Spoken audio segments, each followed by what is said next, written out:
Sebagai seorang introvert yang berusia 30 tahun, YouTube telah mengubah hidup saya sepenuhnya. Oke, mungkin Anda menganggap ini ada sebuah hal yang lebay ya. Anda menganggap ini ada sebuah hal yang berlebihan.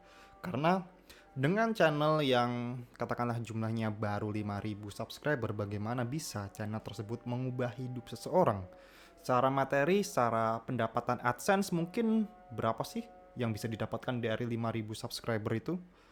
Tapi ini bukan perkara uang, ini bukan perkara penghasilan dari AdSense, tapi ini perkara sesuatu yang mengubah hidup saya dan mengubah sesuatu yang dulu selama saya hidup sebelumnya selama 30 tahun, saya tidak pernah berpikir itu akan terjadi pada saya. Banyak hal yang berubah ketika saya memutuskan untuk memulai channel YouTube. Oke, sebelumnya perkenalkan nama saya Nanda. Di sini saya ingin bantuin orang-orang yang sedang bingung atau sedang tidak percaya diri untuk memulai channel YouTube. Oke, backstory. Dulu ketika saya kuliah, saya pernah mengerjakan tugas di kos-kosan teman. Di situ setelah saya mengerjakan tugas, kami biasanya nonton YouTube di situ.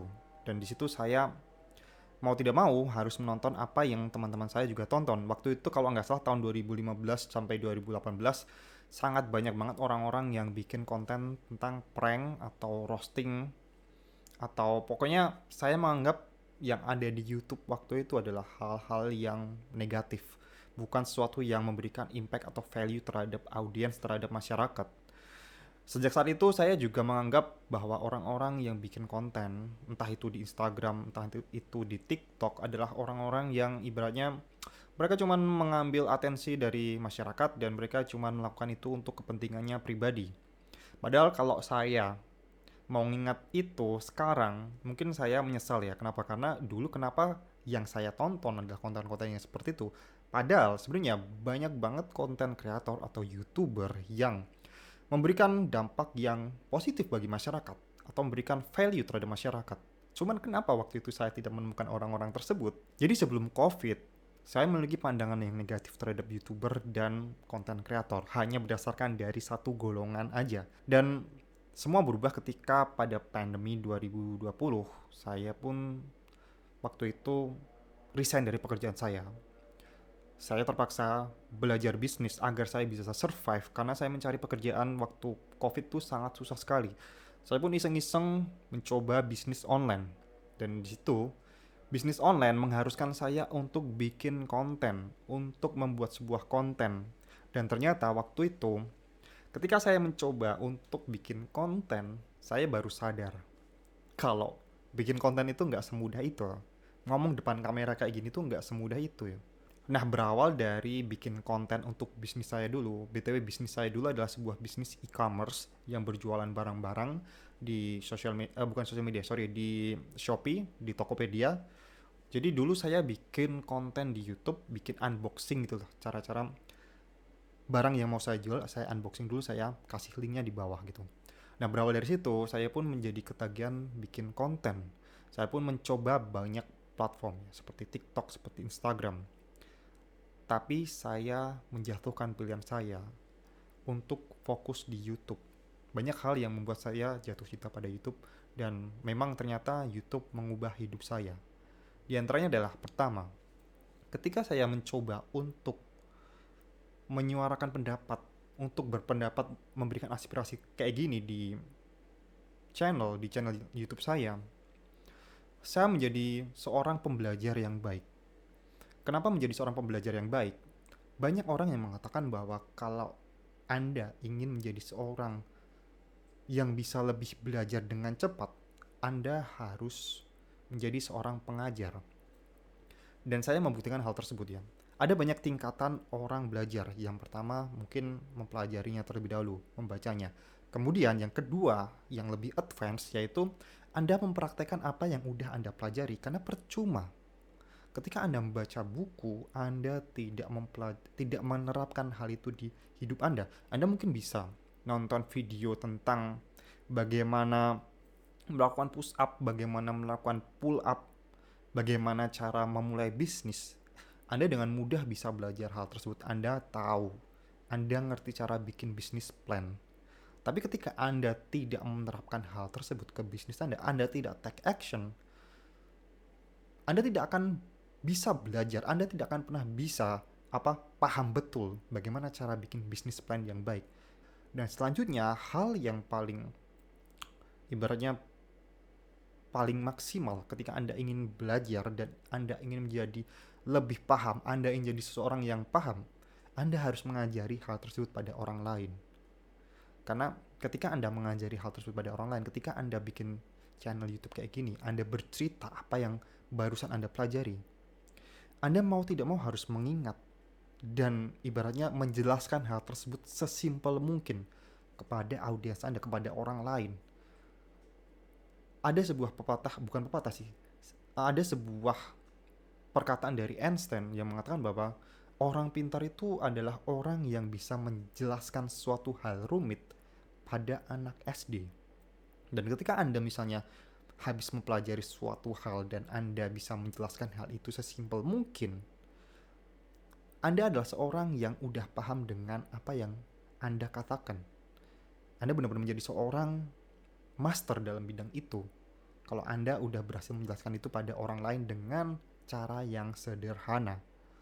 Dan ketika saya bikin channel YouTube ini, ketika dulu saya bikin konten tentang buku, bikin konten tentang buku yang barusan saya baca, saya mau tidak mau harus meriset kembali. Saya mau tidak mau harus membaca itu berulang kali agar saya benar-benar paham. Kemudian ketika saya ngomong depan kamera kayak gini, saya bisa menjelaskan dengan baik.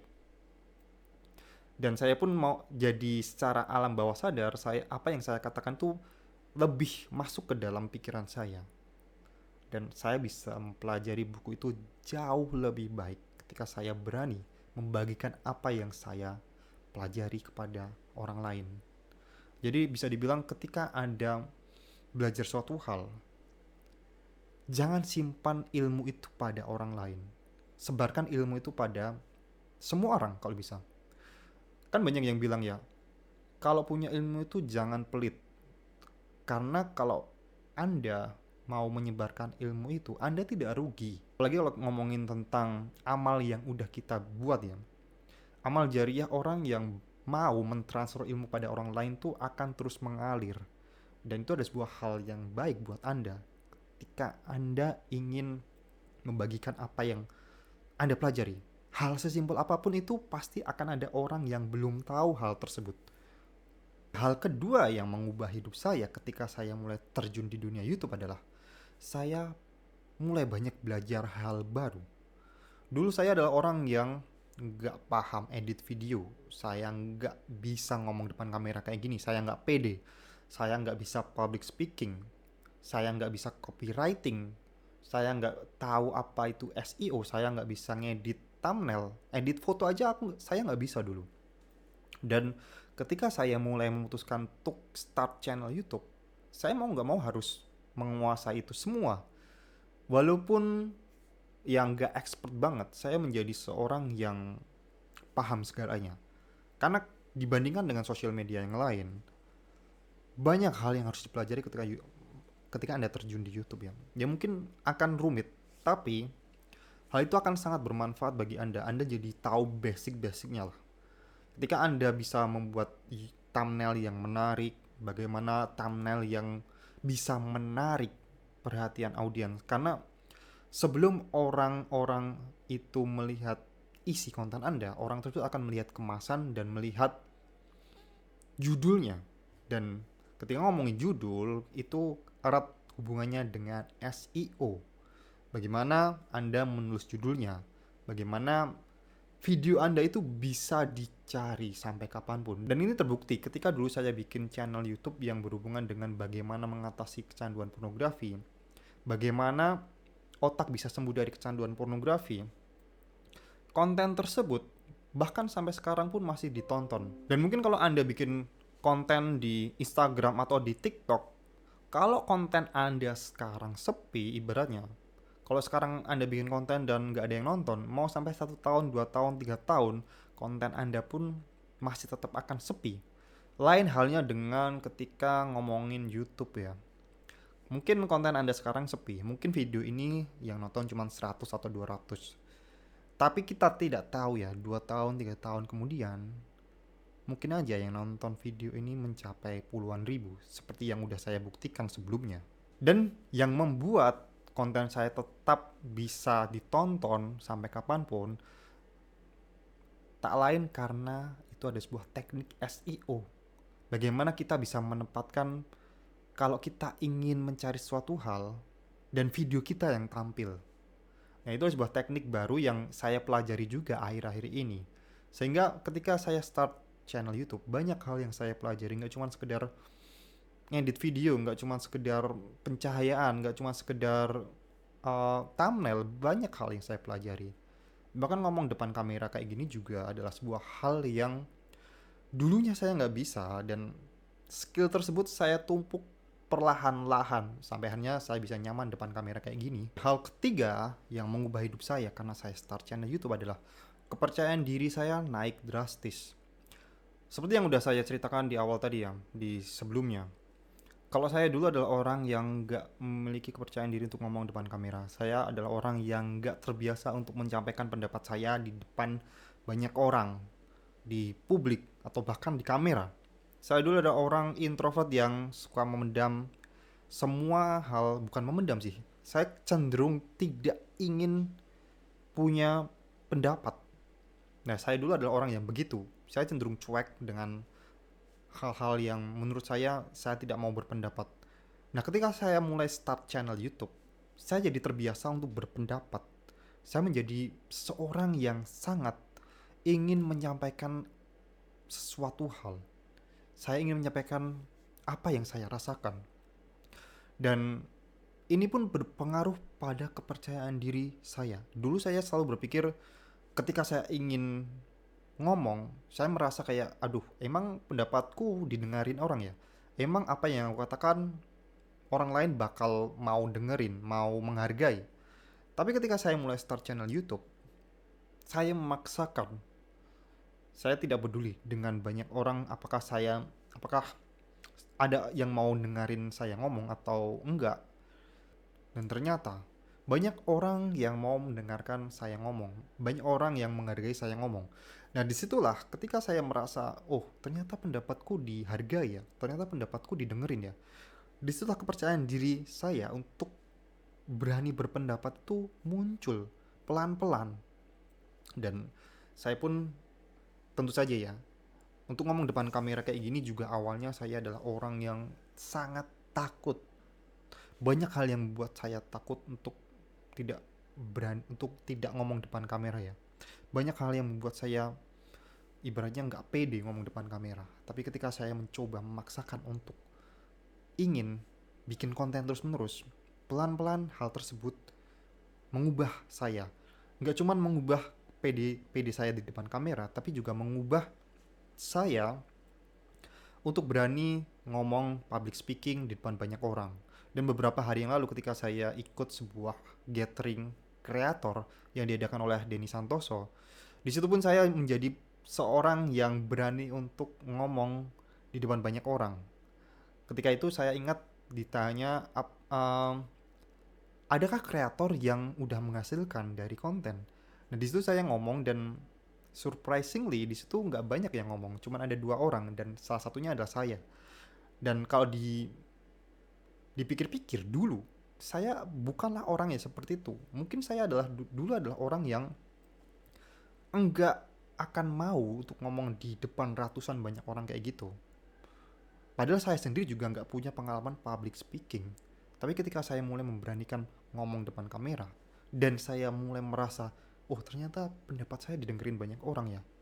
Ternyata itu pun nambah kepercayaan diri saya untuk berani berpendapat, berani untuk mengutarakan aspirasi. Dan itu yang terjadi pada diri saya sekarang. Di usia yang udah bisa dibilang 30-an, dimana kebanyakan usia seperti saya, orang-orang udah nyaman dengan hidupnya. Ibaratnya udah nyaman dengan hidup di balik layar, nyaman untuk keluar dari zona nyaman. Udah nyaman untuk tidak berani keluar dari zona nyaman, sorry. Dan hal terakhir yang benar-benar mengubah hidup saya adalah ketika saya membuat konten di YouTube. Saya berpikir saya awalnya cuma sharing-sharing doang, tapi ternyata dari konten yang saya buat itu bisa membantu banyak orang. Ketika Anda sharing sebuah pengalaman yang mungkin awalnya Anda berpikir saya cuma sharing hal yang kebanyakan orang juga pasti udah bisa. Anda pasti berpikir awalnya kayak gitu. Saya pun juga berpikir awalnya seperti itu. Saya cuma sharing dan berpikir, ya saya cuma sharing aja. Mungkin orang lain juga tahu. Tapi ternyata ketika saya bikin konten, banyak orang yang masih berusaha untuk struggle untuk mencapai titik di mana saya udah sampai di situ. Banyak orang-orang yang masih, ibaratnya ketika tingkat Anda itu ada di 5, banyak orang-orang yang masih di antara 1, 2, 3, 4. Dan orang-orang tersebut yang ada di tingkat 1 sampai 4 itu merasa terbantu dengan konten yang udah saya buat. Sebuah hal yang tidak saya pikirkan sebelumnya. Benar-benar saya tidak berpikir hal tersebut. Dan saya tidak pernah berpikir ketika saya bikin konten tersebut, saya bisa menjadikan itu sebagai sebuah bisnis. Saya berpikir ketika saya menjadikan itu sebuah bisnis, saya bisa membantu dengan jauh lebih baik. Karena ketika saya sharing, awalnya tidak berpikir itu sebagai sebuah bisnis, banyak orang-orang yang bertanya pada saya dan saya agak kawalan. Banyak waktu saya yang ibaratnya terpakai untuk menjawab pertanyaan dari teman-teman yang sedang berusaha untuk mencapai titik yang udah saya lakukan. Dan dari situ saya pun memutuskan untuk menjadikan itu sebagai sebuah bisnis, yang dalam artian saya lebih baik saya membantu 2 atau 3 orang yang benar-benar serius dan bisa mencapai suatu titik daripada saya membantu 100 orang tapi orang-orang tersebut tidak terlayani dengan maksimal. Saya berpikir seperti itu. Dan itulah kenapa Anda pun kalau misalnya ingin bikin channel YouTube, jangan takut untuk melakukan itu sebagai sebuah bisnis. Oke, mungkin cukup sekian video kali ini. Semoga memberikan inspirasi pada Anda dan sampai jumpa di video berikutnya.